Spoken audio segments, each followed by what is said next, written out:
নমস্কার বন্ধুরা, একটা নতুন গাছ একটা নতুন গল্প। তো আজকে আমরা যেটা দেখাবো সেটা হচ্ছে যে গোলাপের ডাল থেকে কিভাবে চারা তৈরি করবে।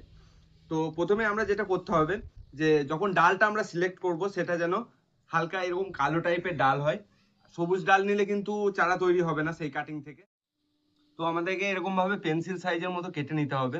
তারপরে যেটা করতে হবে, এই যে নিচের দিকটা আছে, নিচের দিকটা আমরা এরকম একটা কাটারের মাধ্যমে একটু টেরাচো করে কেটে নেবো। তো আমি আজকে যে প্রসেসটা দেখাবো তিন রকম প্রসেসে দেখাবো। একটা হচ্ছে যে আমরা শুধু মাটিতে লাগিয়ে নেব, আমার কাছে দোআঁশ মাটি আছে সেই মাটিতে লাগাবো। সাথে সাথে আর রুটিং হরমোন দিয়েও লাগিয়ে দেখাবো। আর অ্যালোভেরা জেল দিয়ে অনেকজন লাগায়, আমি আজকে সেটা ট্রাই করবো যে অ্যালোভেরা জেল দিয়েও লাগাবো। তো কোনটা ভালো রেজাল্ট আসছে সেটা তোমাদেরকে পরবর্তী ভিডিওতে দেখাবো। তো আমরা এই প্যাকেটগুলোর মধ্যে মাটি ভরে নিয়েছি, এগুলোর মধ্যে দোআঁশ মাটি আছে। তোমরা চাইলে বালিতেও করতে পারো বা কোকোপিট থাকলে কোকোপিটেও করতে পারো, ভালো রেজাল্টই পাবে। বালিতে খুব ভালো রেজাল্ট পাওয়া যায়, আমার কাছে এই মুহূর্তে বালি নেই সেজন্য আমি দোআঁশ মাটি দিয়ে করছি আর কি। অনেক সময় এক একজন কি করে না, জলের মধ্যে ডুবিয়ে রেখেও কিন্তু গোলাপ গাছের চারা তৈরি করে। আর এখন হচ্ছে বর্ষাকাল, আমরা বর্ষাকালে কাটিং থেকে অতি সহজেই কিন্তু চারা তৈরি করতে পারবো। তো এই যে ডালটা আছে এই ডালটার মধ্যে আমি লাগাচ্ছি রুটিং হরমোন। ঠিক আছে, রুটিং হরমোন দিয়ে লাগিয়ে দেবো। আর যখন লাগাবে তখন এখানে একটা একটু খাল করে নেবে, তাহলে কি হবে, এরকম ভাবে লাগিয়ে দিলে রুটিং হরমোনটা পুরো সাইডে লেগে থাকবে। ঠিক আছে, তারপরে এটাকে চেপে দেবো।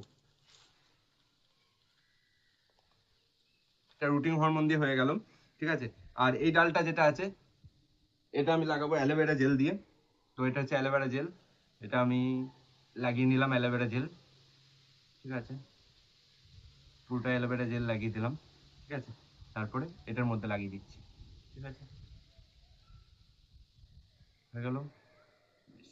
তারপরে এটা যেটা আছে এটা আমি নর্মাল লাগাবো, এটা কিছুই লাগাবো না, এটা নর্মাল লাগাবো।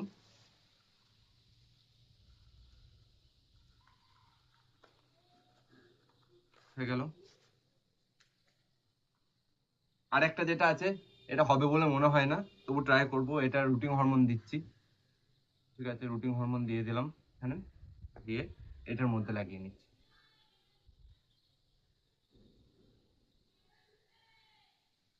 ঠিক আছে, এবার আমি এগুলো বুঝবো কি করে, তার জন্য আমি মার্ক করে নেবো। ঠিক আছে, এটা হচ্ছে আমার রুটিং হরমোন দিয়ে, এটা দিয়ে আছে অ্যালোভেরা জেল দিয়ে আছে। ঠিক আছে, এখানে আমি অ্যালোভেরা জেলে লিখে রেখে রাখছি। ঠিক আছে, আর এটার মধ্যে আমার দিয়ে আছে রুটিং হরমোন দিয়ে আছে, এটা আর লিখে রাখলাম। ঠিক আছে, আর এটা আমার হচ্ছে নর্মাল, তো এন লিখে রাখলাম এখানে। আর এটা কিছু লিখছি না। ঠিক আছে, এটা হবে কিনা আমি জানি না। তো আমাদের ভিডিও কেমন লাগছে অতি অবশ্যই একটা কমেন্ট করে জানাবে। যদি ভিডিওটা ভালো লেগে থাকে লাইক করতে ভুলবে না, আর চ্যানেলে প্রথম হলে অতি অবশ্যই একটা সাবস্ক্রাইব করে যাবে।